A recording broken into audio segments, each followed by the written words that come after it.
뭐 일반적으로 말할 때 서울대 하면 공부 엄청 잘하는 사람 이렇게 생각하잖아요, 그죠? 근데 서울대 나왔다고 하는데도 좀 머리가 안 좋은 것 같은 사람도 가끔씩 있단 말이에요.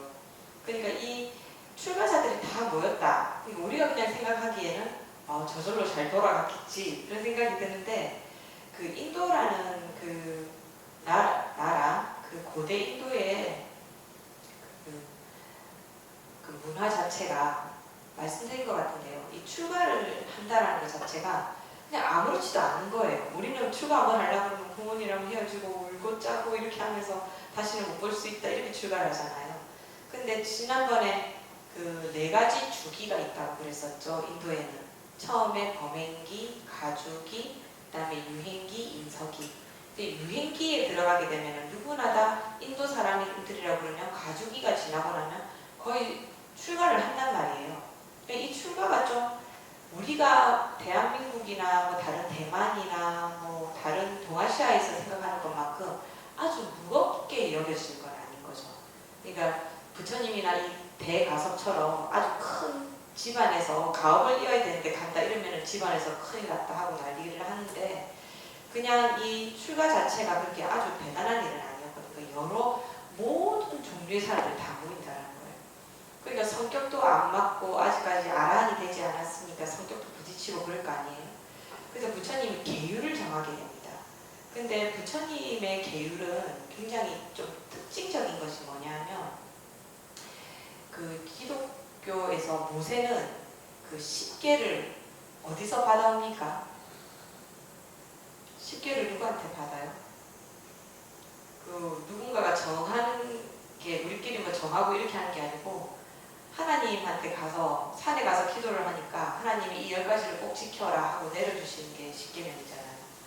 그러니까 그 계목조차도 이게 필요해서 생긴 것이 아니고 그냥 이게 하늘에서 내려온 거죠.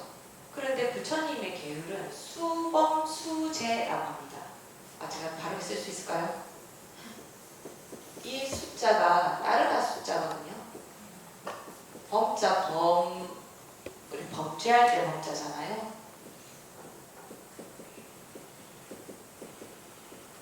이게 진짜 제정하다 진짜죠. 그러니까 이 말은 무슨 말이냐면, 그대로 해석하면 어떻게 해요? 범행을 따라서, 그러니까 뭐 범죄를 따라서 제정도 따라온다 이 말이죠.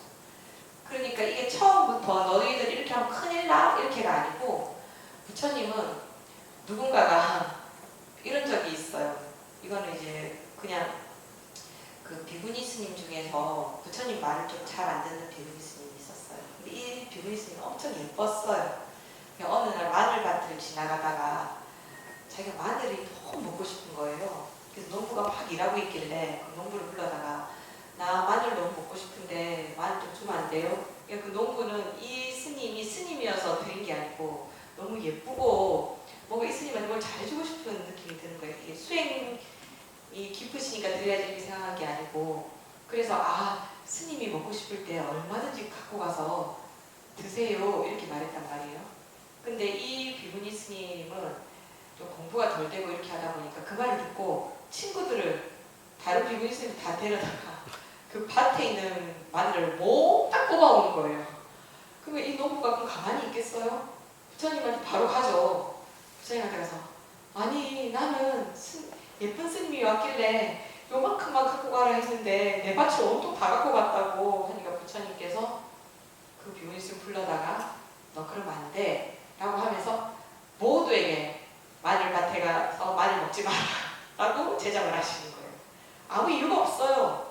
누군가가 무슨 잘못을 해서 피해를 본 사람이 있잖아요. 그럼 다 하지 마 이렇게가 되는 거예요.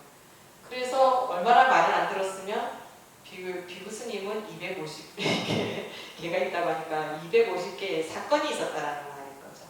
그러니까 5개 정도는 굉장히 가벼운 거고, 저거는 처음부터 뭐 필요해서 지어진 건지는 모르겠지만 그럴 수도 있겠죠. 그죠? 저건 꼭 수범수제라고 할 수는 없겠지만, 특히 율 같은 경우에는 수범수제인 경우가 많습니다. 그래서 그 시험 문제 같은 데서 부처님의 계율은 어떻게 지어지게 됐나 이렇게 하면 수범수제라고 하는 거예요.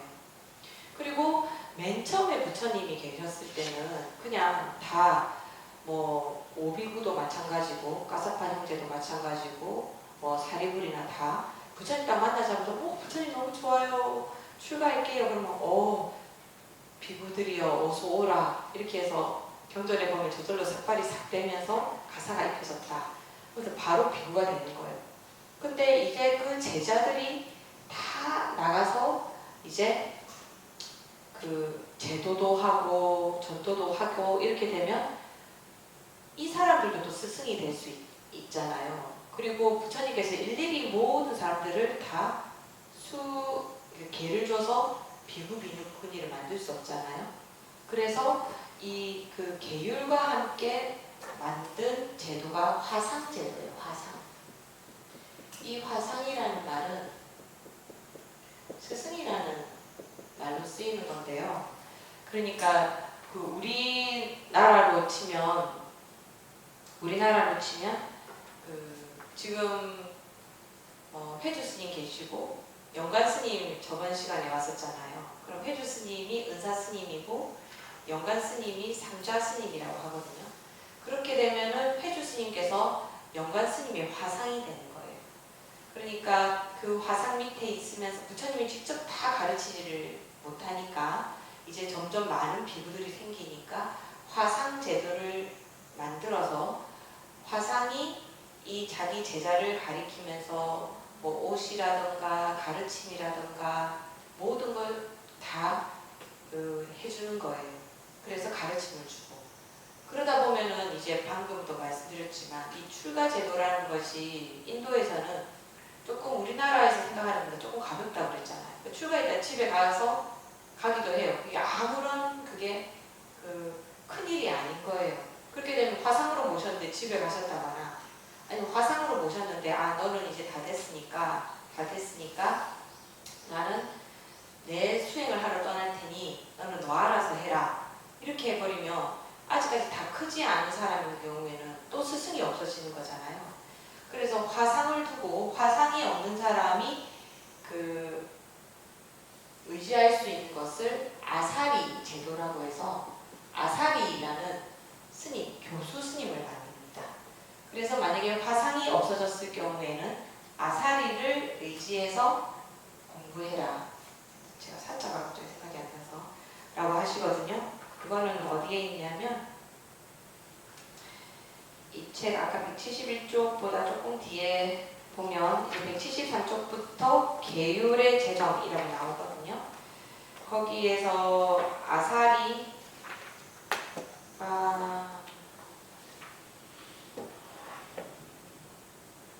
나오는 부분이 175쪽에서 176쪽까지 보시면 됩니다.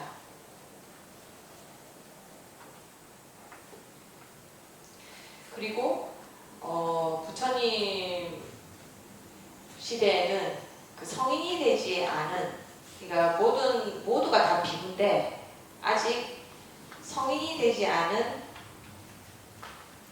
스님을 사미라고 불렀어요. 사미.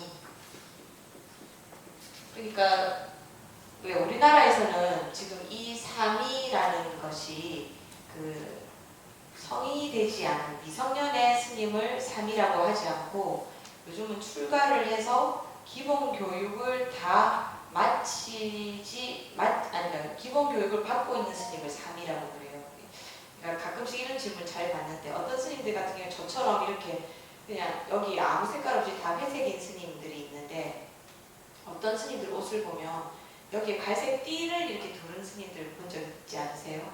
본 적 없으신가요?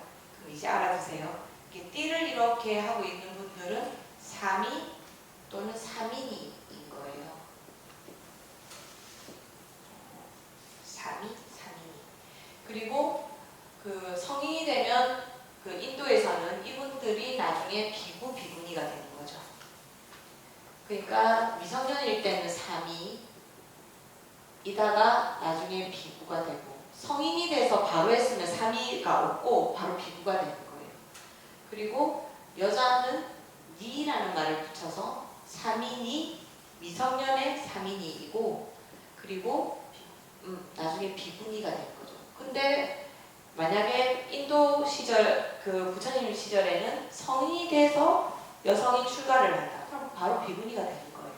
근데 우리나라는 성인이 돼서 출가를 했건 미성년자 출가를 했건 이제 그 기본 교육기관에서 뭐 연관스님 같은 경우에는 동국대에서 기본 교육을 마치지만 저 같은 경우 이제 운문사에서 기본 교육을 마치 4년 기간이 있거든요. 그걸 마쳐야지 이 계를 가요. 우리나라는 이제 그런 식으로 돼 있어요. 그리고 이 삼인이와 비부 사이에는 아무것도 없는데 삼인이와 비분이 사이에는 식차만한이 이 니라는 게 있으면 다 여성을 얘기하는 거예요. 식차만한이라는 게 있어요. 이 왜 중간에 식차만한이가 있냐면 삼인이였다가 자기가 임신한 줄을 모르게 요즘 같으면요 뭐 자기 임신했는지 안 했는지 아는데 왜 출가 전에 임신했는지 안 했는지 모르고 왜냐하면은 그 부인들도 자식이 있어도 출가를 할 수 있었으니까요. 내가 임신한 줄을 모르고 내가 출가를 했어요. 근데 몇 년 조금 있다고 있으니까 임신을 하지 않았어. 그러면 식차만한이 걔를 한 번 더 받는 거예요. 임신하지 않았다라는 표시로. 그런 다음에 한 번 중간에 걔를 받고 그다음 비문이 걔를 받는 거예요. 그러니까 어떤 경우 이게 뭐 나쁜 짓을 했다거나 나쁜 짓을 했다거나 꼭 여성을 차별을 하려고 그러는 게 아니고 혹시 자기가 아이를 가진지 모르고 출가를 했을 경우에는 집으로 돌려보내거나 해야 되잖아요. 그러니까 중간에 3인으로 왔다가 이제 아기를 가지지 않았다라고 이제 성인이 된다던가 아니면 식차만한이부터 시작하는 비문이 그러니까 이게 만약에 성인이 됐을 때 출가를 했다면 바로 비문이가 돼야 되는데 그렇게 하지 않고 임신을 했나 안 했나 한번 확인을 하고 그 다음 비문이 걔를 주는 거죠. 그래서 그 사이에 식차만한이가 한 번 더 있는 거예요. 우리나라에서는 이런 의미로 식차만한이를 하는 것이 아니고 그냥 기본 교육기간일 때 중간에 한번 그냥 의식적으로 그냥 이거를 뭐 거치는 형식으로 그냥 식차만한이 걔를 한번 줍니다. 2학년 때. 그러니까 식차만한이라는 것이 있다라는 거.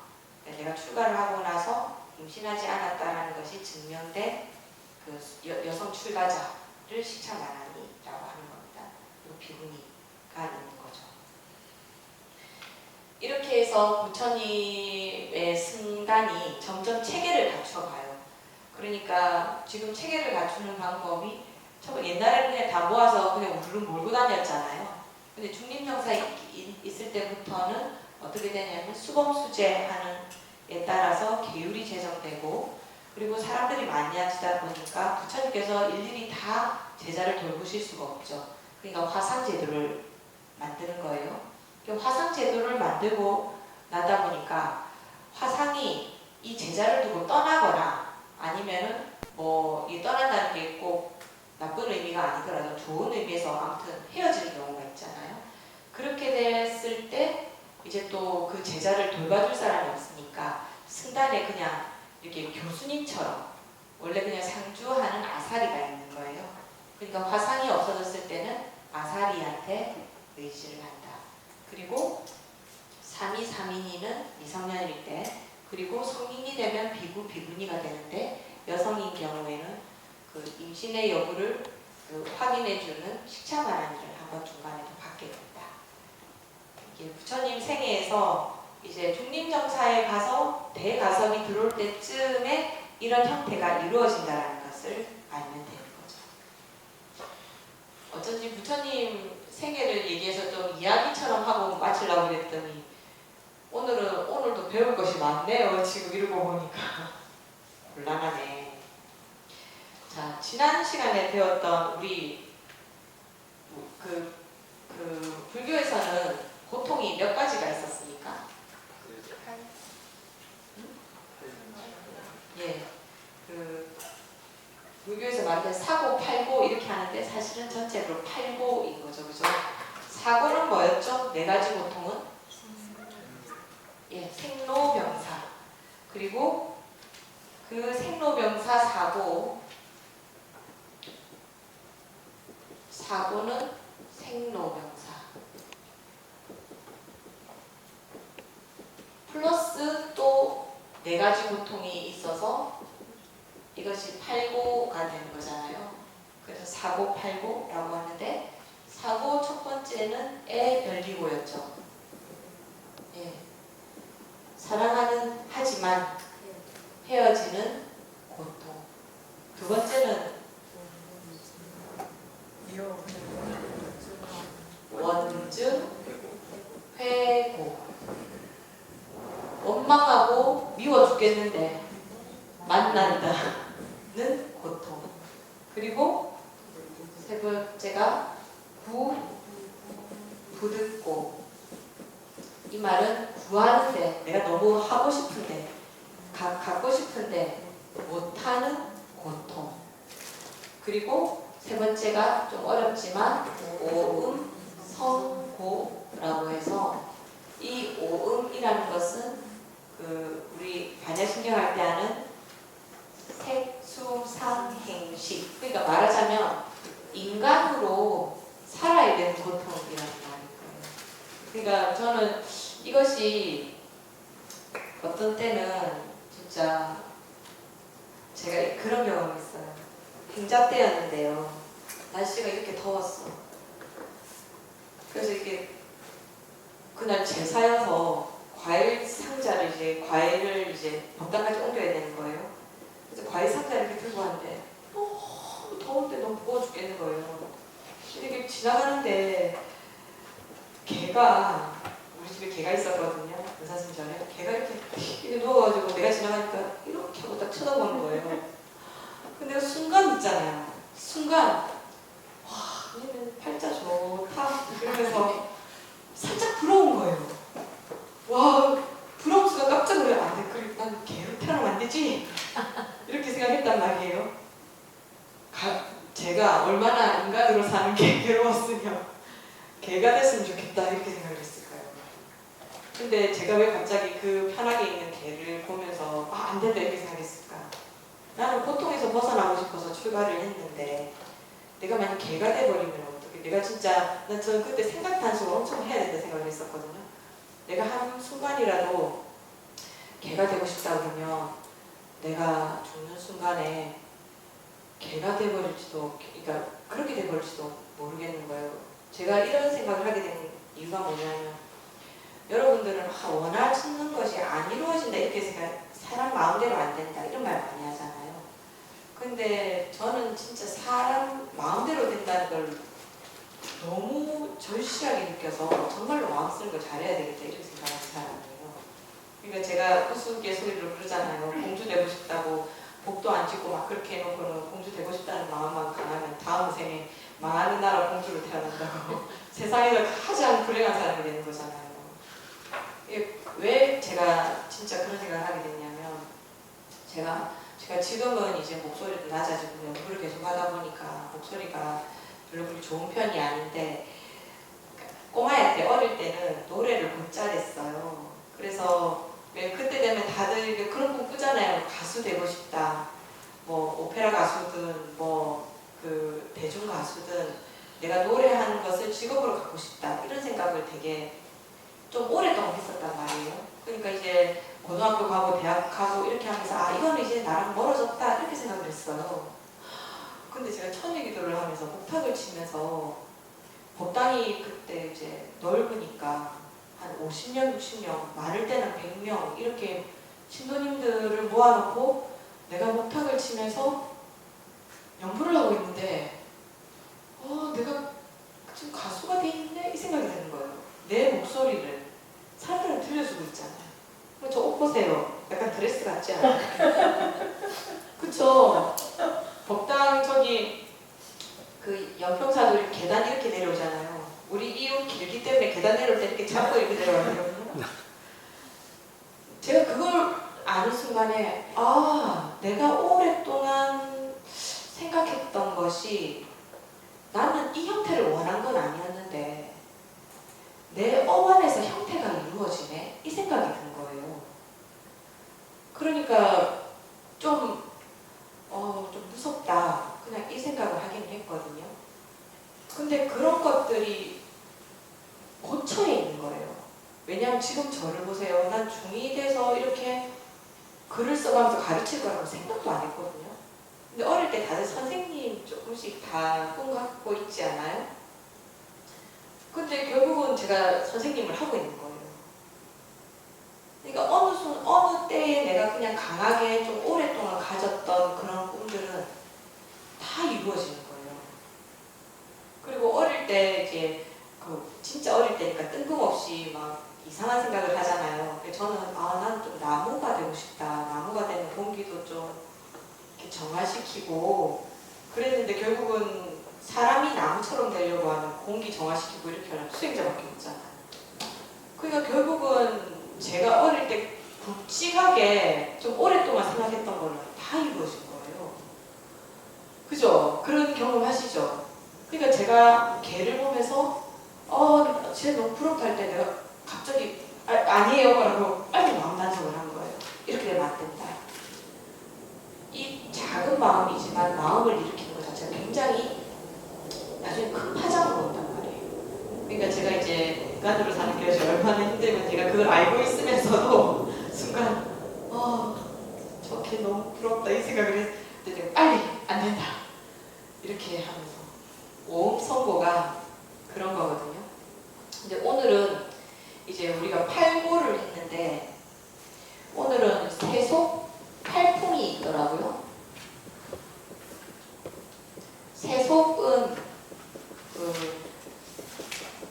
이렇게 세속을 써서 부처님 세계가 아니고 중생들이 사는 곳을 세속이라고 해서 우리가 스님들은 출가자라고 하면서 가끔씩 이제 신도님들 얘기하는 거지. 이제 제가 불자님들 그냥 제 불자님들 말고 그냥 제가에 있는 모든 사람을 통칭할 때 속인이라는 말을 쓰기도 하거든요. 요즘은 저희는 잘 안 쓰긴 하는데요.